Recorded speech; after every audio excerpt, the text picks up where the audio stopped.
folks, what style of music do you want to hear at the Festival of King Island? Is it blues, is it rock, is it whatever, or a mix or a combination? Now, we got a lot of different styles for you coming up next month, I can tell you that. For one style, we're going to go across to Queensland, to Brisbane, and there we have... Who do we have? Reckless Coast. What's up? Who are we? So we are Reckless Coast. My name is Jaden. I'm India. And there is also a third member called Jono, who is not here. But we are, as you would say, a pub rock influenced. How are we going? We are a young dad rock band. There we go. A young dad rock band? Yeah, that's the general consensus. Influenced by pub rock and rock and roll and a bit of blues. And you put it all together and the dads love it. But hey, when do we call rock pub rock? Is it the rock that you like when you're drunk or when you... Pub rock, in Australian terms at least, was a style of music developed definitely in the earlier 70s. I think it was its first roots. Basically, it's just rock and roll, real gritty, that was mainly found in the pub circuit back in those days. And that was the main sort of touring circuit along the Australian scene, I guess. I think that is the best way to describe Aussie pub rock, I guess, because I think the UK has a different explanation of pub rock, but that's how pub rock in Australia, I think, is usually defined. Definitely like forms of punk and like quite... Don't worry about that. You can cut that bit out. No, well, it's like, let's go dive a little bit further into the history, and I'll start with you, India. It's like at the age of 6, you got a ukulele, and then you started making music. But where did it all start? The beginnings? No, I never got a ukulele. Jaden has a ukulele. I was like, did I? No, I started playing guitar around 7-ish, but I already was like, playing bits of drums on pots and pans as a kid. Like I always wanted to do music. And then I kind of fell into the position of being a bassist. Like my grandpa is a bassist, so basses were around. And then I was playing guitar in bands, but I always still loved the bass. And then I saw an ad from Jaden and he was looking for a bassist. And I was like, oh, that could be fun. Like kind of, said the genres of inspiration. And I just messaged him and I was like, I play guitar, but I love playing bass. I can play a little bit of it. And now I'm a bassist now who can play a little bit of guitar. So I kind of like, Reckless Coast is one of the very, very big reasons why like I've got a career as a bassist.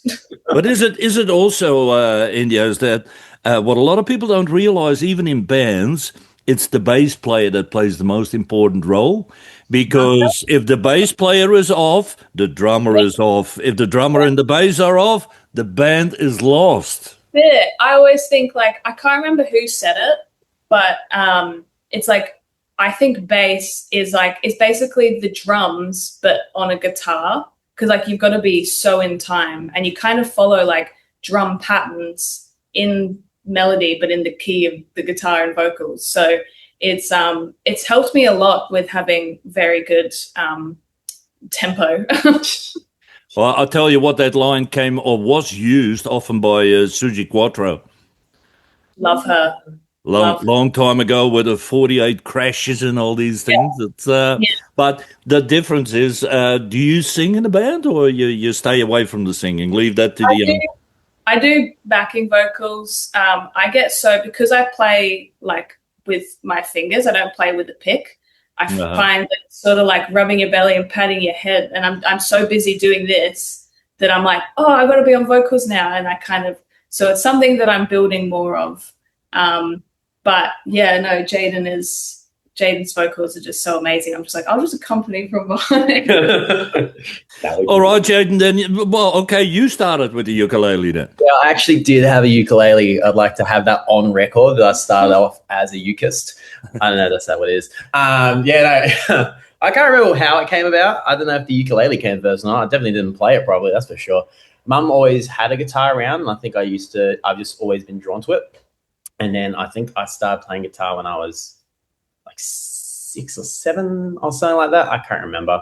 And then I started with acoustic, moved over to electric because I just liked the sound and the capabilities of it a little bit better.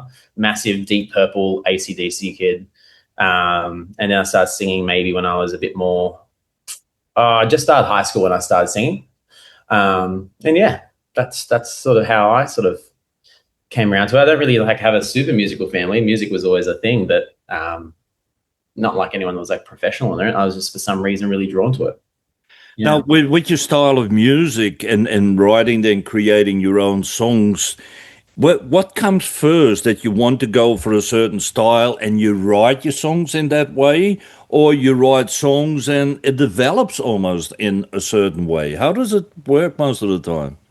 For me, it's always different. I'm not one of, like, I know some songwriters have a very specific way they develop their songs, but for me, I always find I need like it's sort of an idea first. I know John Fogerty used to talk a lot about this actually.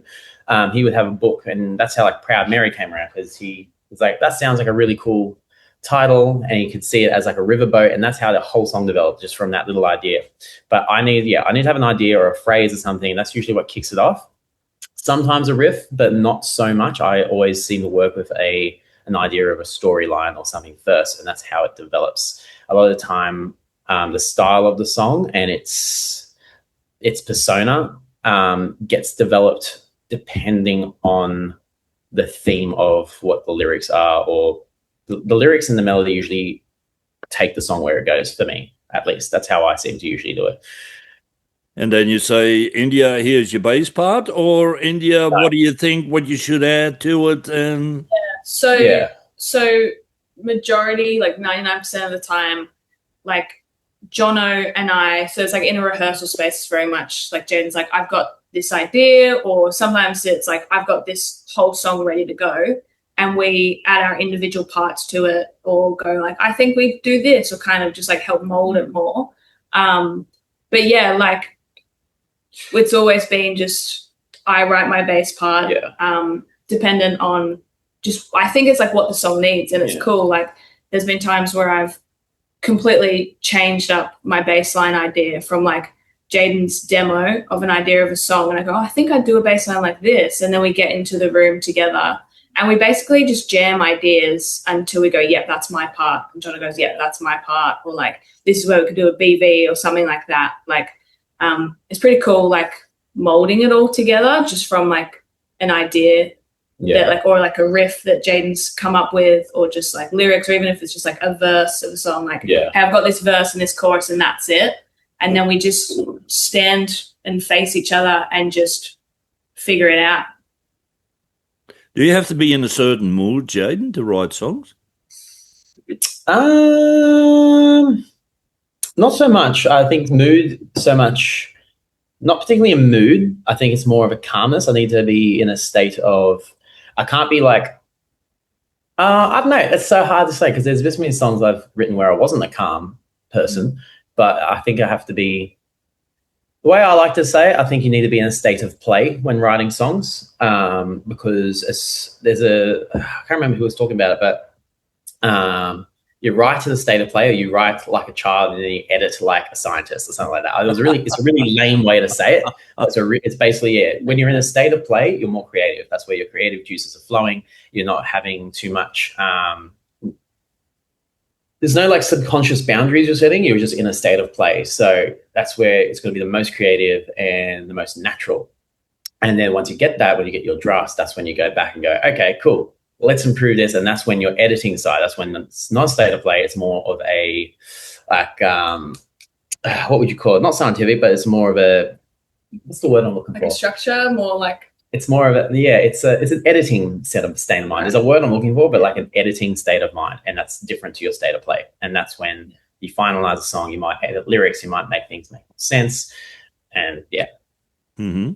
What have been the highlights so far for the band? I know you haven't been around for decades, but some of the highlights since you started. I reckon anytime we tour the East Coast is a highlight. Like we've done it like almost every year besides like last year, I think. Yeah, literally actually. And it's it's just so fun. Like anytime we go on tour, bring Jaden's van, and it's just like this tour mobile, and we just always come out with like really fun stories or like meeting really awesome people. But like highlights wise, like, you know, we've been able to you know, support some cool bands. Yeah. But my highlight is always just like being on the road. Just because you get to go to the Big Banana. Yeah, go to the Big Banana. Get to go to the beach. What about the West Coast? Oh, it's so far away. I loved it. We were literally talking about it like half an hour ago or so. Like I've played Perth a couple times with some different artists that I work with, but flying over there can be quite expensive. But we do it for the sunsets. Yeah. Well, just because I was saying I wanted to go on a holiday just to see the sunset on the horizon on Western Australia. So that's what I'm actually. Let me tell you one thing then. It is expensive to come to King Island, but the Festival of King Island is on the West Coast. So when you're here next month, you're playing the West Coast. You'll see the sun go down in the ocean. So you don't have to go to Perth, mate. You don't have to go over there. Thank God. No. Sorry, Western Australia. Perfect. That's great. That's good. I'm more interested in touring the centre of Australia. I reckon that would be more fun than the West Coast. I'm in the centre of this island, so you can come to my studio too if you like. If you want to go to the centre. Yeah. I want to do that one in Birdsville. Have you heard about that festival? Yeah. As deserty as you can get, I reckon that's our next move. Oh, absolutely. Hey, before we do any more talk, guys, I'm sure there's people out there that watch this or listen and say, what do these guys sound like? Stop talking, Wade, with all your crap. Give us a bit of music. What about if I play Bad Habits? Yeah. What is it all about? Yeah, I know what bad habits are, but I got plenty of them. But what's the song Bad Habits? It's been a while since I even thought about what that song was about. Give me 2 seconds. You'll have to edit this bit out. No, I'll leave it in because then I'll slowly start the song now. Gee. No, it was about like having. It was almost like cutting off bad habits, but not bad habits like smoking or drinking. It was more about like a person, or a type of person, and being like, I have to cut you off because you're not good for me. I completely forgot why I wrote that song. So like genuinely, I was like, so no, Bad Habits is basically about. It's a little bit to do with toxic relationships and staying in toxic relationships, even though it is wearing away at yourself internally, but you're staying in them because that's what you're comfortable in. You're staying out of like attachment and out of comfort and et cetera, rather than leaving the situation. That's basically what Bad Habits is about. It touches on a few different variations of relationship toxicity, which I won't go into. But yeah, that's basically the moral of that song. That's the core basis.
There was Reckless Coast and Bad Habits, and I know what is actually bad habits. What is a habit for you might not be a bad habit for me, but who knows? We're still talking to India and Jaden from Reckless Coast.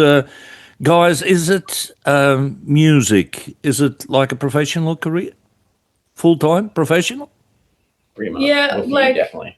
Yeah, I've been really fortunate to find myself being a session musician. So when I'm not playing with Reckless Coast, I get to play with a couple of different artists, like mostly on bass. I've recently done another guitar gig, which was fun. But then I also like work within the music industry in different roles.